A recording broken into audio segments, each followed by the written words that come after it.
বাংলাদেশ কার্যত চলছে। আজকে ছয় ছক্কার বিষয়বস্তু এটি, কারণ বাংলাদেশ রীতিমতো অশান্ত। বাংলাদেশ রণক্ষেত্রে চেহারা নিয়েছে। আজ বৃহস্পতিবার ছয় ছক্কা যখন পরিবেশন করছি, ঠিক সেই সময় বাংলাদেশে ছজনের জীবনান্ত হয়েছে। ছজনের মধ্যে চারজন মারা গেছে উত্তরা আহমেদপুর অঞ্চলে, চারজনের মৃত্যু হয়েছে আফতাবনগরে এবং একজনের মৃত্যু হয়েছে বারারামপুর অঞ্চলে। কর্তব্যরত এক আলোকচিত্রী তিনি গুলিবিদ্ধ হয়েছেন এই রামপুরা এলাকায়। তিনি মানবজমিনের চিত্র সাংবাদিক জীবন আহমেদ, তিনিও গুলিবিদ্ধ হয়েছেন। ঘটনার সূত্রপাত সংরক্ষণ বিরোধী আন্দোলন নিয়ে। শেখ হাসিনা চীন সফরে শেষে বাংলাদেশে ফিরে একটি সাংবাদিক সম্মেলন করেন। সেই সাংবাদিক সম্মেলনে তিনি বলেন যে সংরক্ষণে তারা উৎসাহী নন, কিন্তু যদি সংরক্ষণ করেন তাহলে 30% সংরক্ষণ পাবেন সেই সব স্বাধীনতা সংগ্রামীরা যারা দীর্ঘ সময় ধরে বাংলাদেশের স্বাধীনতার জন্য সংগ্রাম করেছেন। তখন একজন সাংবাদিক শেখ হাসিনাকে প্রশ্ন করেন যে তাহলে কি আপনি মনে করছেন যে আওয়ামী লীগের মুক্তিযোদ্ধাই কেবল সংরক্ষণ পাবেন? শেখ হাসিনা তার উত্তরে বলেন, তাহলে কি রাজাকারদের আমরা চাকরি দেবো, রাজাকারদের সংরক্ষণের আওতায় আনবো? এই প্রশ্নটি হওয়ার পরই ছাত্র সমাজের মধ্যে অগ্নিস্ফুলিঙ্গের মধ্যে ব্যাপারটি ছড়িয়ে যায় এবং বলা হয় শেখ হাসিনা ছাত্র সমাজকে রাজাকার বলেছেন। বাস্তবে কিন্তু তা নয়। এই ঘটনাটিকে কেন্দ্র করে বিএনপি অর্থাৎ বাংলাদেশ ন্যাশনাল পার্টি এবং আরেকটি পার্টি, যে পার্টিটি কুখ্যাত রাজাকারদের পার্টি বলে চিহ্নিত, যা বাংলাদেশে ইতিমধ্যেই অনেক ক্ষেত্রে নিষিদ্ধ বলে ঘোষিত হয়েছে, তারা আন্দোলনে নামে। আন্দোলনে নামার ফলে ছাত্রদের আন্দোলন তারা প্রবেশ করে এবং সেই আন্দোলনে তারা হিংসাত্মক হয়ে ওঠে। বুধবার সারাদিন ধরে জামাত এবং বিএনপির ছাত্র শাখাগুলির আন্দোলনে কার্যত ঢাকা বিপর্যস্ত হয়ে যায়। ছজনের প্রাণহানির ঘটনা ঘটে। আজ সকাল অর্থাৎ বৃহস্পতিবার সকাল থেকে ঢাকা এবং বাংলাদেশে কমপ্লিট শাটডাউনের কথা ঘোষণা করেন গতকাল আসিফ আহমেদ নামে স্বঘোষিত সেই ছাত্র সমাজের নেতা।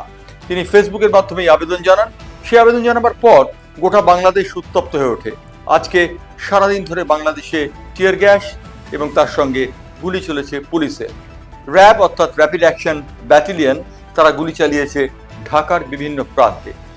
এক ঢাকা থেকেই ছজনের মৃত্যুর খবর এসছে, আরও মৃত্যুর খবর আসছে বিভিন্ন জায়গা থেকে। খুলনা, সাভার, এমনকি সেই শান্তির নীড় যেটি চিরকাল শান্তির নীড় বলে ঘোষিত হয়, সেই রাজশাহী থেকে আসছে খবর আসছে চট্টগ্রাম থেকে। বাংলাদেশ ইতিমধ্যেই উত্তপ্ত। বাংলাদেশ ইতিমধ্যেই কোটা বিরোধী আন্দোলন সংহত রূপ পেয়েছে। বলা হচ্ছে যে এই আন্দোলন নাকি 1971 সালের সেই যুদ্ধ সময়কার আন্দোলনের মতো, কিন্তু বাস্তবে তা নয়। কারণ 1971-এর যুদ্ধের সেই স্মৃতি বর্তমান ছাত্রদের কারোর মনেই নেই। যে মুহূর্তে বিএনপি ক্ষমতায় এসেছিল, সেই মুহূর্তে বিএনপি সেই স্মৃতিকে মেদুর করে দিয়েছিল 1971 সালের মুক্তিযুদ্ধ। এবং সত্যি কথা বলতে কি, ভারত এই মুক্তিযুদ্ধে সমর্থন না জানালে আজকে স্বাধীন বাংলাদেশ কেউ দেখতে পেত না, কেউ শুনতে পেত না।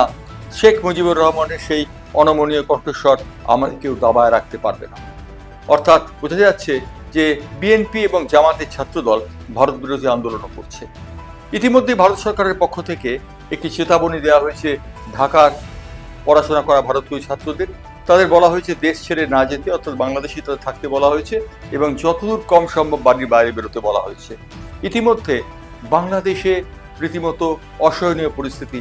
চতুর্দিকে কান্নার রোল, মানুষের মৃতদেহ, আর কোথাও যেন দেখে মনে হচ্ছে আবার ফিরে এসছে সেই রাজাকার বাহিনী এবং মুক্তিযোদ্ধাদের সংগ্রাম। আমরা জানি না বাংলাদেশে কি হবে, তবে আজকে বৃহস্পতিবার বাংলাদেশ উত্তপ্ত হয়ে রয়েছে। এই প্রতিবেদন যখন আপনাদের কাছে তোলার জন্য রেকর্ড করছি, সেই সময় 6 জনের মৃত্যু হয়েছে। মৃতের সংখ্যা আরও বাড়তে পারে বলে অনুমান করা হচ্ছে। অর্থাৎ দুদিনে মোট 12টি প্রাণ ঝরে গেল। এই 12টি প্রাণ কোনোদিনই ফিরবে না। আর সেই কারণেই বাংলাদেশের এই লড়াই চিরস্থায়ী রূপ নিচ্ছে। ইতিমধ্যে বিএনপি এবং জামাত শেখ হাসিনাকে ক্ষমতাচ্যুত করার জন্য তাদের সর্বশক্তি নিয়োগ করেছে। শেখ হাসিনার আওয়ামী লীগের ছাত্রদল তার বিরোধিতা করছে। সব মিলে ঢাকার জনপথ এখন রণক্ষেত্র, রণপথে পরিণত হয়েছে। আজকে ছয় ছক্কার বিষয় এটি ছিল। ছয় ছক্কায় আবার বাংলাদেশের খবর নিয়ে আসবো আগামীকাল।